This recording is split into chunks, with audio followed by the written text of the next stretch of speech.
দেখুন, অন্তর্বর্তীকালীন সরকার আমরা যখন দেখি যে আমাদের আন্দোলনকে সফল করার জন্য বা দাবি জানানোর কিছু কাঠামোগত প্রক্রিয়া রয়েছে। প্রথমত হচ্ছে নির্দিষ্ট যিনি কর্তৃপক্ষ রয়েছে, নির্দিষ্ট কর্তৃপক্ষকে অ্যাপ্রোচ করতে হয়। নির্দিষ্ট কর্তৃপক্ষ যদি সেটা না শুনে তখন সেটা নিয়ে আমরা স্মারকলিপি আকারে দিতে পারি। এখন আপনি যদি প্রথমেই আপনি রাজপথ দখল করেন, প্রথমেই মাথায় রাখতে হবে প্রথমেই টেবিল টক যদি না হয় তারপরে হচ্ছে স্ট্রিট টক। কিন্তু তারা যায় প্রথমেই তারা স্ট্রিট শুটে যেহেতু চলে যায়, এই কারণে অন্তর্বর্তীকালীন সরকারের কাছে আমাদের আহ্বান থাকবে যে এই ধরনের রাষ্ট্রবিরোধী আমাদের যে স্টেটের যে ফাংশনসগুলো রয়েছে, এই ফাংশনসগুলোকে যারা বিতর্কিত করতে চায় তাদেরকে সুবিধাভোগী হিসাবে চিহ্নিত করে তাদের বিরুদ্ধে আইনানুগ ব্যবস্থা নেওয়ার জন্য আমরা অবশ্যই আহ্বান জানাবো। আচ্ছা, আমি এইচএসসি পরীক্ষার বিষয়ে আমি একটু 1 মিনিটে আমি ডিটেল বলি। এইচএসসি পরীক্ষার্থীদের কিন্তু অনেকদিন আন্দোলন করছিল তারা, এবং তারা লাস্ট 3 দিন আমরা তাদেরকে টিএসসিতে ডেকেছিলাম এবং বৈষম্য বিরোধী ছাত্র আন্দোলনের প্রতিনিধি তাদের সাথে কথা বলেছিল যে তোমরা রাস্তা দখল করে কোনো ধরনের আন্দোলন করে আমাদের এই যে স্বাভাবিক যে পরিস্থিতির সৃষ্টি হচ্ছে সেটাকে বিঘ্নিত করার প্রয়োজন নেই, সেটি নিয়ে আমরা কথা বলবো।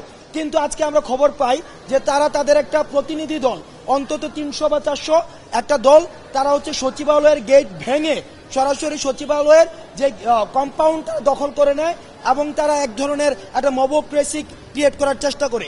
আমরা খবর পেয়ে সেখানে যাই এবং তাদের কাছ থেকে আমরা 3 জন বা 4 জন প্রতিনিধি নিয়ে আমরা সচিবের সাথে কথা বলতে যাই। কিন্তু দেখা যায় তাদের থেকে 3 জন বা 4 জন কোনো প্রতিনিধি তারা দিতে রাজি হননি, বরং তারা যেটি করতে চান তাদের যে 300 বা 400 যে মবটি ছিল এই পুরো মবটি নিয়েই তারা 18 তলায় উঠে যান। 18 তলায় উঠে গিয়ে আমাদের যে মাননীয় সচিব মহোদয় রয়েছেন তার রুম তারা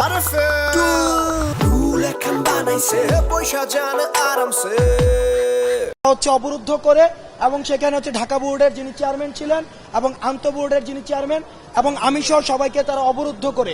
আমরা তাদেরকে বিভিন্নভাবে বোঝানোর চেষ্টা করি এইচএসসি পরীক্ষা একটা গুরুত্বপূর্ণ পরীক্ষা, এটি যদি পরীক্ষা ছাড়া তোমরা যদি উত্তীর্ণ হও তাহলে সারা জীবনের জন্য একটি স্টিগমা থেকে যাবে। এই স্টিগমা নিয়ে তোমার সারা জীবনের উচ্চশিক্ষার যে দ্বারটি সেটিতে তোমাদের একটি সংকটের মধ্যে পড়তে হবে।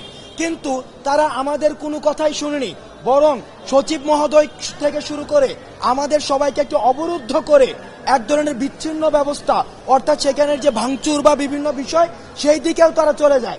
সেজন্য সচিব মহোদয়, মাননীয় যে শিক্ষামন্ত্রী, শিক্ষা উপদেষ্টা রয়েছে এবং সর্বশেষ আমাদের যে প্রধান উপদেষ্টা রয়েছে তাদের সাথে আলোচনা করে তারপরে সিদ্ধান্ত নিয়েছে যে এই পরীক্ষাটি হচ্ছে বাতিল করা হলো। কিন্তু আমরা আমাদের জায়গা থেকে এই যে পরীক্ষাকে সম্পূর্ণ বাতিল করে দেওয়ার বিষয়টিকে আমরা কখনোই সমর্থন করি না, কারণ মেধা ছাড়া এভাবে কোনোভাবেই একটা পরীক্ষা ছাড়া একটা ছাত্রকে কখনোই মূল্যায়ন করার সুযোগ নেই। পরীক্ষাই হচ্ছে একটা ছাত্রের মেধা মূল্যায়নের একমাত্র মাধ্যম। এই যে পরীক্ষা ছাড়া মূল্যায়নের মধ্য দিয়ে যারা প্রকৃত মেধাবী, যারা সারা বছর ধরে পড়াশোনা করেছে তাদেরকে মূলত অনুৎসাহিত করা হলো। সুতরাং আমরা চাইবো এই ধরনের ডিসিশন যেন আর কখনোই চাপে পড়ে হোক বা যেভাবেই হোক এই ধরনের ডিসিশনের জন্য আর কখনোই পুনরাবৃত্তি না ঘটে।